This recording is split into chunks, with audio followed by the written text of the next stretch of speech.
Hola, hola, bienvenidos, gusto saludarlos.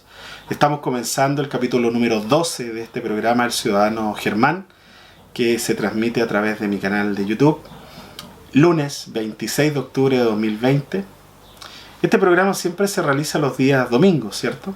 Pero como ayer ocurrió un evento tan importante como el plebiscito, consideré que era importante tener los resultados y a partir de eso realizar un análisis principalmente de lo que viene hacia adelante.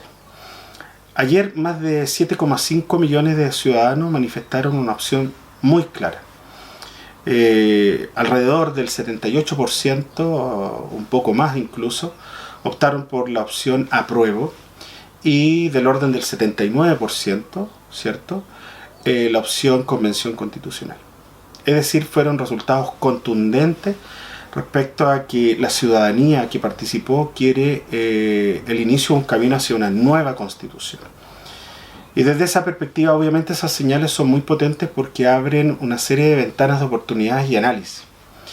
En estos momentos va a ser muy relevante establecer cuál va a ser el mecanismo de elección de estos nuevos constituyentes, ¿cierto?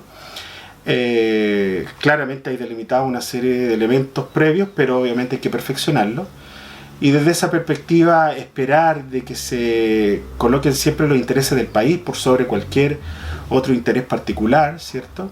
Que exista una representación de todo y cada uno de los sectores que conforman el país, ¿cierto? Con equidad de género también, y que en ese diálogo, en esa apertura se establezcan patrones para mirar el Chile del siglo XXI. Claramente ayer en una manifestación pacífica de celebración, ¿cierto? O de manifestación, la gente evidenció que es posible construir caminos sobre la base del diálogo, la conversación y estableciendo los principales elementos que necesita el país para desarrollarse.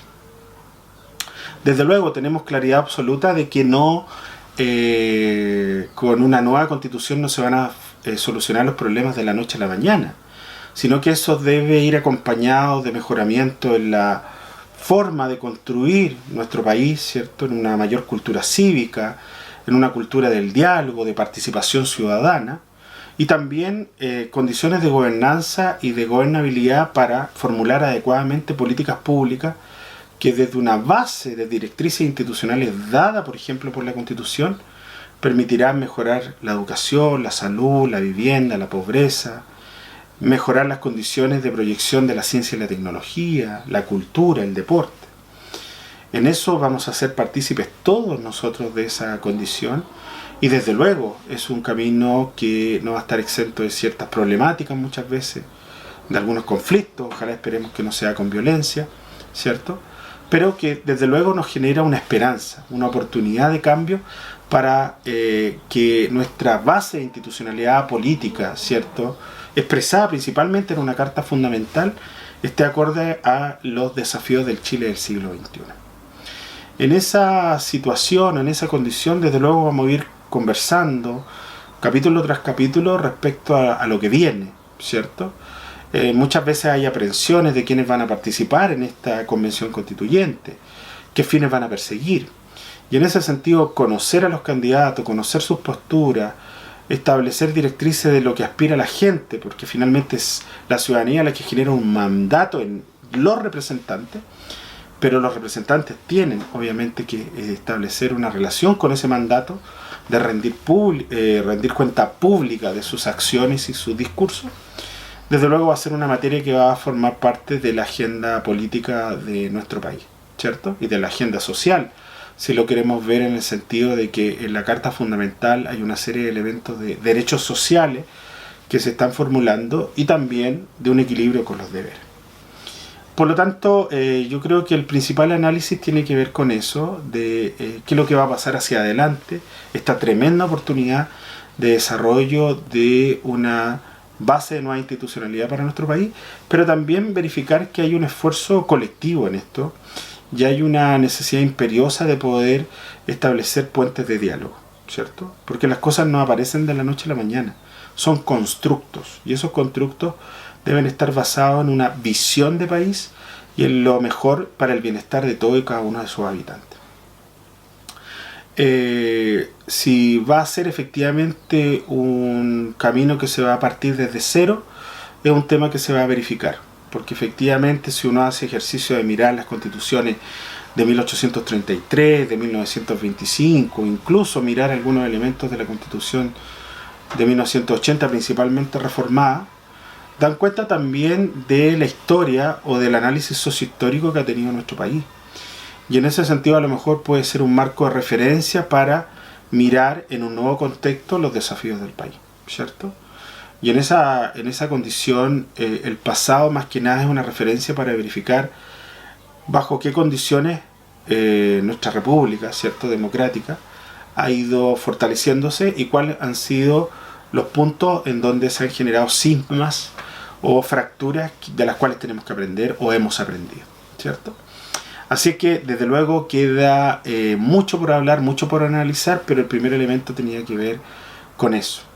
Ayer fue el inicio o una segunda etapa de un proceso de cambio, por lo tanto la ciudadanía se manifestó y hay mucho por recorrer, ¿cierto? Pensando en que finalmente tenemos que verificar cómo va a operar esta convención constitucional. Pero más que nada, esta condición de alegría, de esperanza, tiene que ver con pensar un nuevo Chile con la representación de todos, porque efectivamente las constituciones deben estar basadas en legitimidad, y esa legitimidad la da la participación ciudadana, ¿cierto? Bueno, eso lo vamos a ir conversando en los próximos capítulos durante lo que va a ser el desenvolvimiento de la agenda pública en Chile respecto a la Constitución y también lo que se nos viene el próximo año con una cantidad importante de elecciones, ¿cierto? Y obviamente la más relevante de todas es la elección presidencial, donde se va a determinar quién va a ser el nuevo presidente o presidenta de nuestro país. Así que con esa parte terminamos nuestro análisis en la primera sección, pero sin antes mencionar un emprendimiento, o más que un emprendimiento, un trabajo muy bonito, ¿cierto?, de Santiago de la Rosa, que se dedica a todo el trabajo de muebles, de diseñar, de crear muebles, de refaccionar también. Si se dan cuenta ahí en la cámara atrás volvieron mis libros, ¿cierto?, que estaban un poco desordenados, porque el mueble anterior estaba un poco deteriorado. Así que adquirí este librero, ¿cierto?, con maderas nobles, muy bien trabajado, y es parte del trabajo de Santiago de la Rosa, que su empresa se llama Santiago Muebles. Así que ahí va a aparecer un teléfono de contacto, ¿cierto?, que se está viendo, y búsquenlo porque en realidad se los recomiendo. Acá debe haber unos 400 libros y quedaron pero realmente hermosos. Con esta mención al emprendimiento de Santiago, ¿cierto?, terminamos la sección primera de este capítulo. Bien, seguimos con esta segunda sección del Ciudadano Germán, donde hablamos de libros, ¿cierto? Una sección en donde mostramos un libro e invitamos a las personas que puedan leer este libro u otras obras por la importancia que tiene la lectura en nuestras vidas, ¿cierto? Les quiero presentar en esta ocasión el libro Pensar el malestar, la crisis de octubre y la cuestión constitucional de Carlos Peña. Ahí lo voy a mostrar en la cámara. Me parece que dada la contingencia del plebiscito era un libro muy pertinente de mostrar.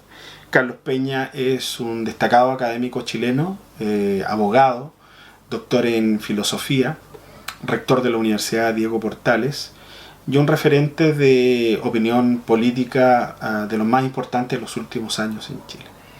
Pues bueno, en este libro, El pensar el malestar, el autor lo que plantea es un análisis de las causas que originaron el estallido social y cómo desde la perspectiva de los diversos elementos de análisis se abre un debate en términos de la Constitución.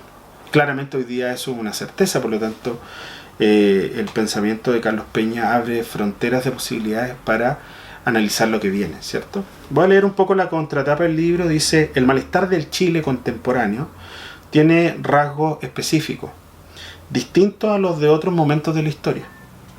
Y el riesgo de estos días es intentar apagarlo sin tener una conciencia clara de aquello que lo origina. Es decir, el libro enfatiza mirar causas estructurales de por qué llegamos al estallido social de octubre. O por lo menos intentar identificar causas de ese tipo. ¿Qué ocurrió en octubre?, dice el autor. ¿Es un rechazo a la modernización o un síntoma inevitable de la misma? ¿Qué asuntos deberá considerar el debate constitucional? ¿Ya es una realidad? Carlos Peña continúa en este libro el análisis que comenzó en lo que el dinero sí puede comprar. Si en ese texto examinó la ambivalencia de la modernidad capitalista, sosteniendo que ella era una dialéctica de progreso y desilusión, ahora se detienen las causas que explican el malestar y la violenta protesta que se manifestó en Chile a partir del 18 de octubre. Tesis argumentativa del autor. El principal problema público, dice, es que no existe una conciencia clara del mal que aquejaría a la sociedad chilena. Contribuir a identificarlo, evitando la moralización que abunda en la opinión pública, es el objetivo de este ensayo. Es decir, desde luego, cuando ocurren una serie de elementos analíticos tan importantes frente a un fenómeno social y político como el que ocurrió, muchas veces uno pudiera llevarse por las primeras emociones, por las percepciones, por prejuicios o ideas que están ancladas muy fuerte en las instituciones, en la sociedad o en uno mismo. Por lo tanto, en este ensayo, efectivamente, yo diría que lo más importante que hace Carlos Peña es la reflexión. Y a partir de la reflexión, construir argumentos para poder explicar de buena forma el estallido social, verificar sus condiciones orgánicas o inorgánicas, porque algunos dicen que hubo una organicidad. Carlos Peña más bien plantea que no fue tan así. Y desde ahí verificar qué apertura se hace o se abre respecto al debate constitucional. Desde luego, como hoy hay certeza de que eso ocurre, leer el libro en distintas dimensiones va a ser muy importante para tener una opinión fundada, creo yo, no solo aquellos que participan directamente en la política, sino que todos nosotros como ciudadanos, respecto a lo que nos compete en aportar al debate de ideas, porque nadie tiene la verdad absoluta.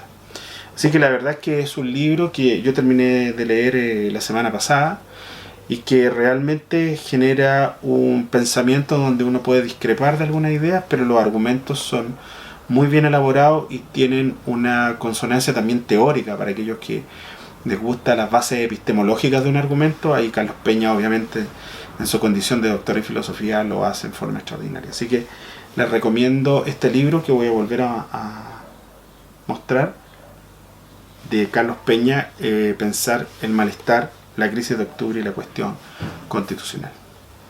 Con este análisis del libro terminamos esta segunda sección de nuestro programa. Bien, seguimos con la tercera sección de este programa, ¿cierto?, que tiene relación con preguntas de la audiencia.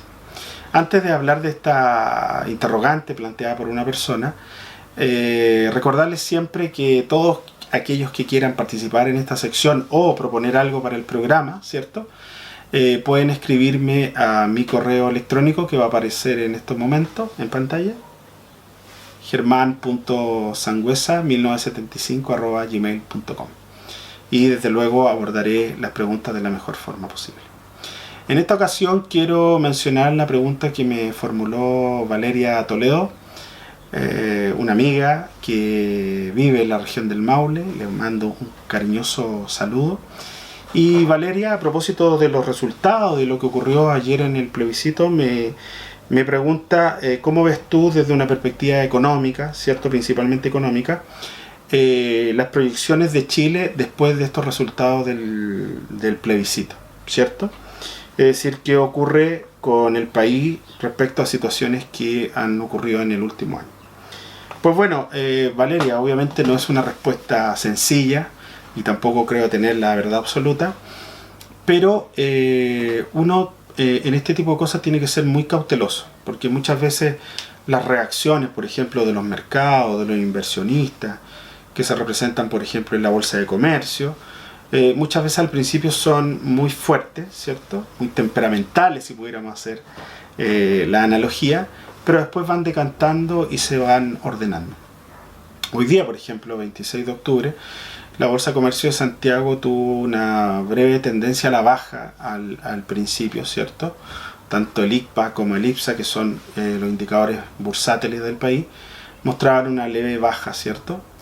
Sin embargo, eso puede explicarse justamente porque los mercados están verificando qué ocurrió con este triunfo abrumador por parte de la opción apruebo, lo que para algunos puede generar un mayor factor de riesgo, o durante la semana, que sería importante analizarlo, verificar que ya tenemos certeza de que vamos a iniciar un proceso y eso podría generar mejores condiciones para avanzar, ¿cierto? Porque ya frente a una demanda social tan grande hay una respuesta, hay un camino institucional y eso está totalmente reglamentado. Por lo tanto, los mercados, es decir, la economía, responde a esas señales y también a las señales que da la estructura social en sus acciones, ¿cierto? Por lo tanto, también pensando en un escenario optimista, que es lo que todos queremos, el país debiera en este periodo que queda para terminar el año, como el último trimestre, por decirlo de alguna forma, seguir en la senda de una recuperación lenta, ¿cierto? Pero mirando justamente a un 2021 con mayor optimismo, ¿ya? Recordemos que con efectos desde la guerra comercial entre China y los Estados Unidos, el estallido social y la pandemia, todos los países entraron en contracción económica, es decir, números rojos, disminución del Producto Interno Bruto, y en ese sentido Chile debería terminar del orden de los 6 a 7 puntos porcentuales por debajo de la producción del año pasado. Por lo tanto, esa situación va a ir lentamente mejorando, pero desde números rojos. Y en ese sentido, las principales variables de optimismo es que el desempleo ha ido disminuyendo levemente, ¿cierto? Por lo tanto, yo creo que este trimestre va a ser muy fundamental. Ojalá no terminar más allá del 6% de contracción económica, ¿cierto? Y mantener un déficit fiscal controlado y una deuda pública que también es un poco preocupante, ¿cierto? Todos esos escenarios van a generar un optimismo mayor por parte de los distintos agentes económicos para proyectar un 2021 con un crecimiento que, de acuerdo a estimaciones del Banco Central, otros organismos internacionales como la CEPAL, el Banco Mundial, avisoran para Chile en el orden del 6%, ¿cierto? Desde luego, como venimos con números negativos, ese 6% no es tan alentador respecto de un año normal, porque eso sería muy bueno. Pero desde luego, lo que va a ocurrir, Valeria, es que se van a recuperar empleos, ¿ya? Por cada punto de crecimiento económico positivo, por decirlo de alguna forma, se genera entre 90.000 y 100.000 empleos. Por lo tanto, como ha sido tan grande el número de pérdidas de empleo, desde luego lo que va a ocurrir en este trimestre y en el primer trimestre del 2021, si seguimos así, es recuperar empleo y de ahí, del segundo trimestre o desde el segundo semestre del 2021, volver a generar empleos para equilibrar la economía. Por lo tanto, hay que tener mucha tranquilidad, mucho optimismo. He escuchado también a representantes de economistas de distintas áreas que también ven que al tener certeza se generan mayores líneas de confianza. Y la confianza, como explica todas las relaciones humanas, también explica la relación económica. Por lo tanto, yo esperaría que se vaya a repuntar lentamente, pero repuntando, y que esta situación de tener certeza de lo que va a ocurrir con el plebiscito, ¿cierto?, sea una ventana de oportunidades para que las microempresas, las medianas empresas, a través de líneas de financiamiento, puedan resurgir y generar el mayor nivel de empleo que el que sostiene al país en estos términos. Así que yo te daría una respuesta más de optimismo, ¿cierto? Al principio se están recalibrando las variables, por decirlo de alguna forma, pero vamos a tomar nuevamente una senda de crecimiento, eso esperamos todos, y eso también está muy ligado al contexto de pandemia, desde luego, pero en ese sentido deberíamos empezar a ver números más positivos 2021 y proyectándolos también al año 2022. Bueno, con esa respuesta, Valeria, y a todos los que están viendo este programa, terminamos la tercera sección de este Ciudadano Germán. Bien, comenzamos la última sección de nuestro programa del día de hoy, y que, como ustedes bien saben, tiene por nombre la campana filosófica. Hablar un poquito de filosofía, de las grandes preguntas del ser humano, de los aportes de muchas personas que han sido parte de la historia de la humanidad, me parece muy relevante en estos tiempos. Hoy día quiero plantear la reflexión de un importante líder espiritual de la India y del mundo entero en el siglo XX. Me refiero a Mahatma Gandhi, ¿ya? Gandhi, entre tantos aportes, ¿cierto? Este líder pacifista planteó lo siguiente: la pobreza es la peor forma de violencia. La pobreza es la peor forma de violencia. ¿Por qué me pareció importante? Porque dentro de los análisis que se hace respecto del estallido social de Chile, se plantea de que las causas pueden estar originadas por la violencia estructural.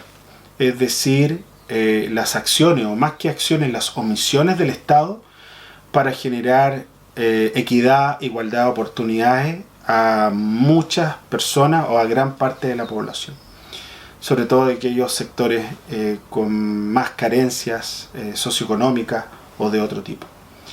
Y en ese sentido yo le encuentro mucha razón, porque cuando hay pobreza no solamente hay una carencia material, también hay pérdida de horizonte y esperanza de un futuro mejor para ese individuo, para su familia y finalmente para un país. Por lo tanto, ¿por qué creo que es tan importante en este momento que estamos viviendo en Chile?